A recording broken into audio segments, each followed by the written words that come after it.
I am profoundly honored to invite Honorable Dr. Marial Dongrin, our Minister of Finance and Planning, to come and give his speech. Honorable Minister, you are mostly welcome.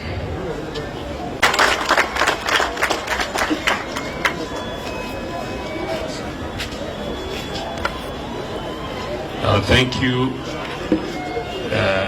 First Under Secretary. First of all, I want to say sorry to those of you who have been standing in a very hot situation. I recognize this is a sacrifice you are doing for the love of welcoming me here. Thank you very much.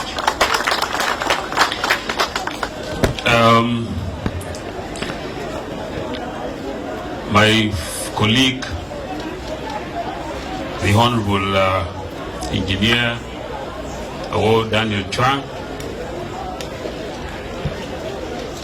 the Honorable Undersecretary is present, the head of independent institution, and most importantly, I want to recognize my immediate former boss, the Honorable Commissioner General for South Sudan Revenue Authority, and the family of South Sudan Revenue Authority here present, all the distinguished guests in attendance, my family,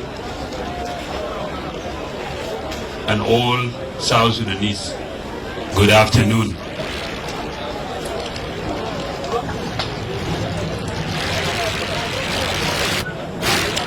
I stand before you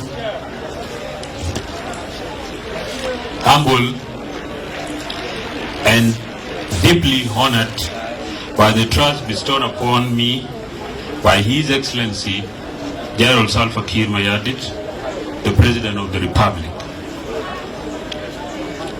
My wife, Idor Majangarol, and myself are grateful for the opportunity offered to me to serve under his leadership.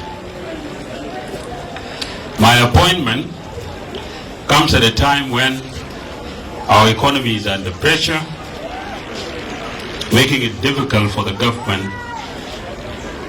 to adequately meet its competing financial obligations, including the payment of public servant salaries. But first of all, allow me to acknowledge and thank my immediate, the outgoing Minister, Honorable Daniel Chuang, for his service and leadership. Thank you, the Honorable Minister, and particularly for the invaluable advice you have shared with me in this occasion. I would also like to thank all the former Ministers of Finance whose work formed the foundation we shall build upon. Furthermore, I would like to thank the senior management and the staff of the ministry for organizing this warm reception. Certainly, our success will depend on your diligence, professionalism, and commitment to work for the country. I will count on each and every one of you during my tenure. I will work with everybody in the ministry in good faith, and as your team leader, I pledge to look after you and to provide the needed support to execute your responsibilities effectively. Over the next few days and months, we will listen to each other, ideas and perspective, which will be instrumental in formulating a realistic path towards economic recovery. Ladies and gentlemen, I don't want to bore you with a policy pronouncement in this occasion.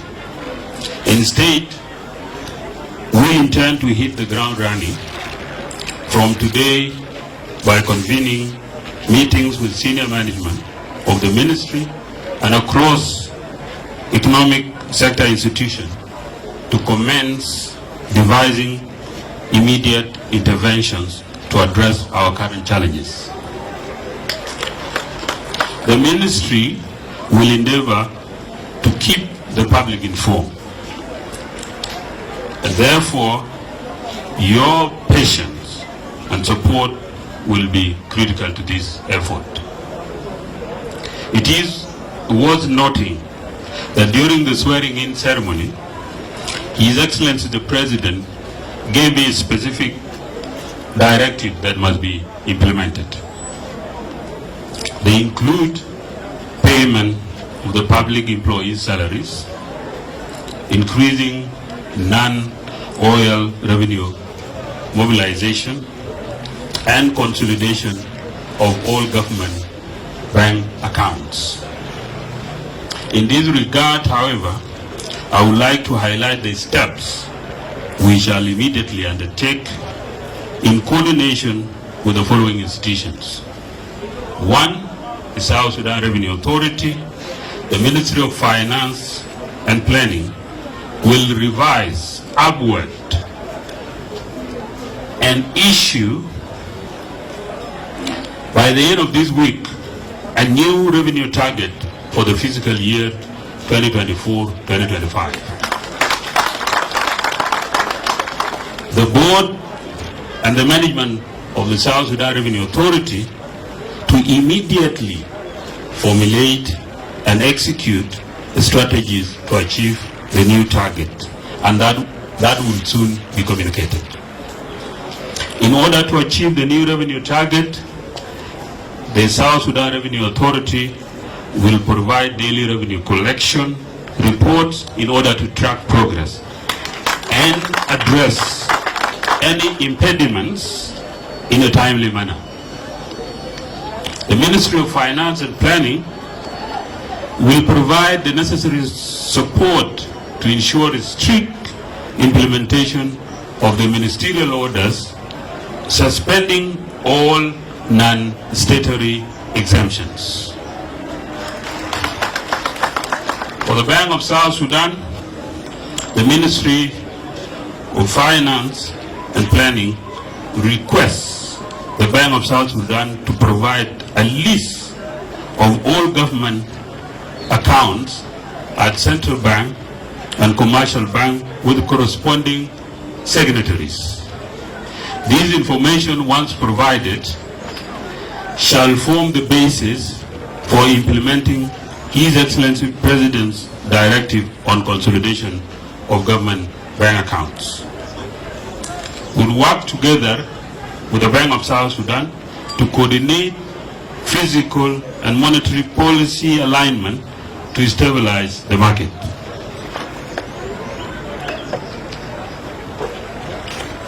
Additionally, the budget for the fiscal year 2024-2025, which is currently under review, focuses on agricultural sector development and investment in critical infrastructure. For example, the roads and energy.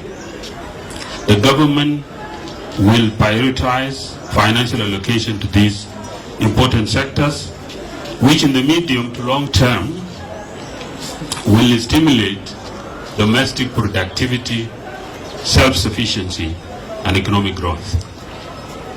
Ladies and gentlemen, we must come to terms with the reality that the prevailing challenges require us to live within our means and judiciously manage our limited resources. Like in every ordinary and prudent household, lean times force people to ration what they have, while looking for ways to bring in more. We are in a similar place today, and this compels us to pursue focused austerity approach. As such, the necessary pain and sacrifices required to get us out of this difficulty shall be equally borne by all. And that will include cutting non-priority public sector spending. This will ease pressure on and direct resources towards facilitating the recovery program that we shall soon roll out. Distinguished guests, I want to take this opportunity to thank our development partners and to assure them of the continuity of the ongoing collaboration, and particularly through the public financial management reform agenda. We will continue working with you in charting the country's medium and long-term development plans and to strengthen transparency and accountability across the board. Finally, I reiterate my gratitude to all of you for attending this occasion. Let us join hands and get to work. Thank you. May God bless our nation.